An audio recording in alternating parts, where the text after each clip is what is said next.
دا سیمه د ننګرهار په بهسود ولسوالۍ کې د ونې په شپه د پاکستان د پوځي رژیم د هوایي برید موخه وګرځېده. د ننګرهار د سیمه ییزو مسؤلینو په وینا له دې پیښې د 4 ورځو په تېرېدو سره د 4 تنو جسدونه چې 2 ماشومان یوه ښځینه او یو نارینه دی لا هم د خاورو لاندې دي او موندل شوي نه دي. د دوی په وینا وروسته له دې پیښې دوی د 14 تنو د جنازې مراسم ترسره کړي دي.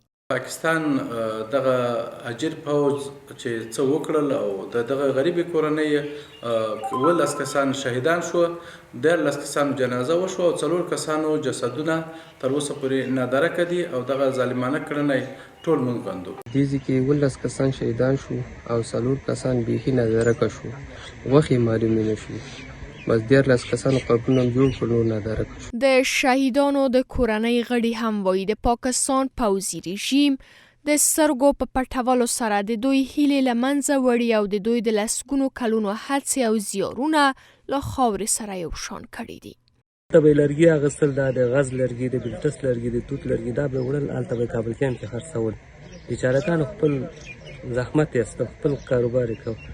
بس شپې 12 بجې وې تقریبا چې پاکستان د لار نه جیټ تیاره راغله، په دې باندې بمبار وکړه، بیچارهګان شهیدان.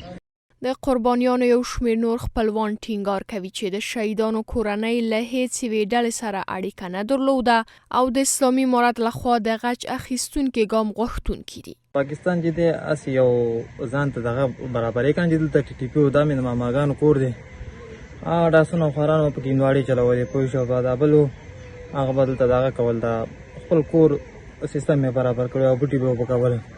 نو دا خواران بس غرق او تباه شو. پاک صفا مسلمانان خلکو خپل غریبي کوله او زیاتې ورسره وشو، زښتې ظلم ورسره وشو او د دې ظلم بیا چې موږ تاسې په شریکه باندې د دې ظلم پوښتنه وکړو. له دې سره د بخښنې نړیوال سازمان هم د ننګرهار ولایت په بهسود ولسوالۍ کې د پاکستان د پوځي رژیم د وروستي برید په اړه د بې پلوه او خپلواکه څېړنو د ترسره کېدو غوښتنه کوي.